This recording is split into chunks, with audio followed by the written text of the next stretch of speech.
When it comes to immigration, there's one nation that stands out as a warning of what not to do: Sweden. Long thought of as a bastion of liberal democracy and example of a successful social welfare state, today Sweden stands on the brink of a major demographic disaster. Overall crime has skyrocketed since the early 2000s, especially violent crime using guns and explosives. This increase coincides with a significant spike in immigration and asylum seekers beginning in the 1990s and continuing to the present day. Once one of the safest countries in the world, Sweden now has the second highest gun death rate in Europe, surpassing Bosnia, Serbia, Croatia, and Moldova, and only exceeded by Albania. Drug gangs, largely made up of second-generation immigrants, engage in violent tit-for-tat warfare on the streets of Stockholm, Malmö, and Uppsala. This violence has now spread to previously safe smaller towns and cities. The problem has reached the point where government officials have called for military intervention, once considered unthinkable.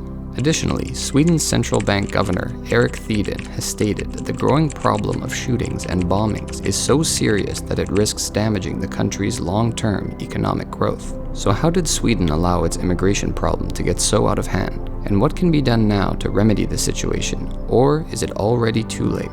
Before the Second World War, Sweden was a homogeneous country with minimal outside immigration. As Sweden remained neutral during World War II, migrants from war-torn Germany and nearby Baltic and Nordic nations moved there for opportunities after the war. While these levels were high and comparable to current immigration per capita, these migrants were rapidly integrated into society. Subsequent immigration waves occurred during Sweden's industrial boom in the 1960s and 70s, driven by labor shortages. Immigrants from Yugoslavia, other Balkan countries, Greece, and Italy filled these labor gaps, quickly integrating into Swedish society. However, starting in the 1980s, immigration to Sweden shifted from being primarily economically motivated to include high numbers of asylum seekers fleeing conflict zones. This included immigrants from Iraq, Iran, Syria, Turkey, Afghanistan, Somalia, and Eritrea. This wave of asylum seekers spiked in 2015 during the Syrian civil war, with a total of 162,877 asylum seekers entering that year alone. With a population of just 9.9 million, this represented a staggering 1.64% of the total population. Unfortunately, this wave of immigrants did not successfully integrate into Swedish society like the previous ones. Part of this can be blamed on the decision to shift from a labor-based immigration system to one prioritizing asylum seekers and family reunification. This meant that newer immigrants did not possess the skills and education needed to secure jobs. And unlike the decades following World War II, when jobs mostly involved manufacturing, Sweden's modern economy now requires high-skill workers with specialized education, something that's hard to acquire when you don't speak the language. But that isn't the entire story. Another major reason for the integration failure was that these immigrants simply did not need to work. Sweden's generous social welfare system provided them with housing and other basic needs without requiring them to learn the language or pursue higher education. This created a new societal class dependent on the state without the skills to advance in society. As a result of this open immigration policy, Sweden underwent major changes in its demographic makeup. According to Statistics Sweden, in 2017, 18.5% of Sweden's population was born abroad. When you include people born in Sweden to two foreign-born parents, that number jumps to an astonishing 24.1%. While this demographic shift isn't inherently negative, given the low birth rates of native Swedes, immigration could be seen as necessary. However, when immigrants are state-dependent rather than contributors, they become a significant drain on the economy and welfare system. Before we dive further into the immigration crisis, it's important to get a basic understanding of Sweden's welfare system and how it's incompatible with high levels of migration. The system is one of the most generous in the world, providing extensive healthcare, generous child support payments for parents, housing allowances for those who can't afford housing, retirement benefits, unemployment insurance, elder care, and more. Funded primarily through high levels of direct taxation and social security contributions, Sweden's personal income tax rate for those earning over 614,000 krona, roughly $60,000, is an eye-watering 52%. Surprisingly enough, that represents a reduction from the 2019 top tax rate of 57%. They also have one of the highest sales taxes in the world, coming in at 25%. Despite this, the system was historically popular within Sweden and touted as an example of how high tax rates combined with a generous social welfare state can succeed. However, attitudes towards universal welfare spending have shifted recently, largely due to the immigration crisis. This shouldn't come as a surprise, as renowned economist Milton Friedman famously said, "You cannot simultaneously have free immigration and a welfare state."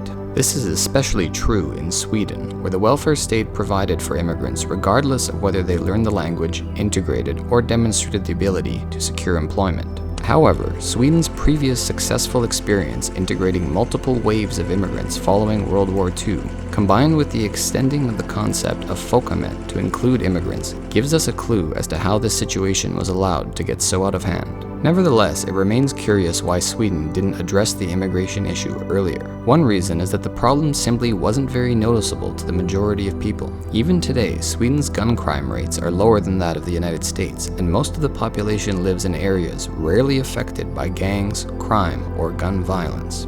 Much of the recent immigration population lives in poor suburbs separated from affluent neighborhoods where crime, poverty, and unemployment run rampant. Additionally, Swedish media has been hesitant to report on the issue, whether out of denial or a feeling that reporting immigrant crime might embolden the far right. The issue is so profound that former Prime Minister Magdalena Andersson stated in 2022, "Segregation has been allowed to go so far that we have parallel societies in Sweden. Now that violence has begun to spill over into wider society, these parallel societies have converged, making the issue impossible to ignore." One need only compare Sweden's handling of the immigration issue with their neighbor Denmark to see how the issue may have been avoided. Like Sweden, Denmark is a small Scandinavian country with a generous welfare state. The two nations share many commonalities in terms of culture and history, but differ significantly when it comes to immigration. In the late 1990s, Denmark began to experience similar problems with crime and gangs stemming from recent immigrants. Rather than ignoring the issue, they began heavily restricting immigration starting in 2001.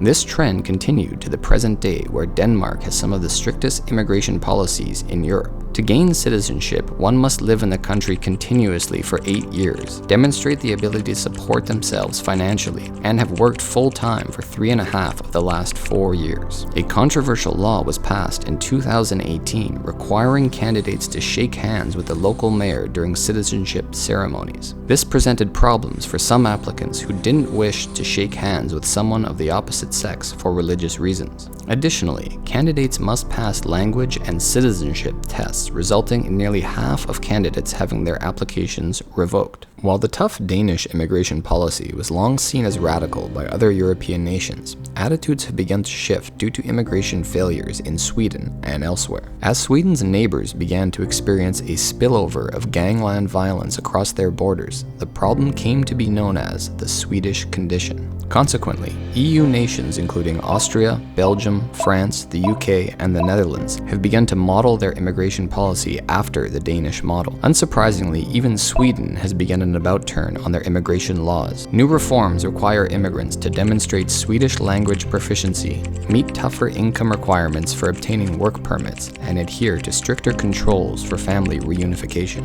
Additionally, new laws impose tougher sentences for serious crimes, increased penalties for gang members, and special prisons for youth offenders. New tools for law enforcement include stop-and-frisk capabilities, increased electronic surveillance of gang members, and plans for new prison construction. The question remains whether these reforms will be enough to reverse the problem, or if they are merely a band-aid on a gunshot wound. And if they aren't enough to stem the tide, will notoriously open and generous Sweden continue down the path of increasingly draconian law enforcement and nationalism? Only time will tell how the situation will play out. However, one thing is certain: the era of unfettered open immigration to Sweden is over. If you enjoyed this video, please consider subscribing and watching one of these 2 videos next.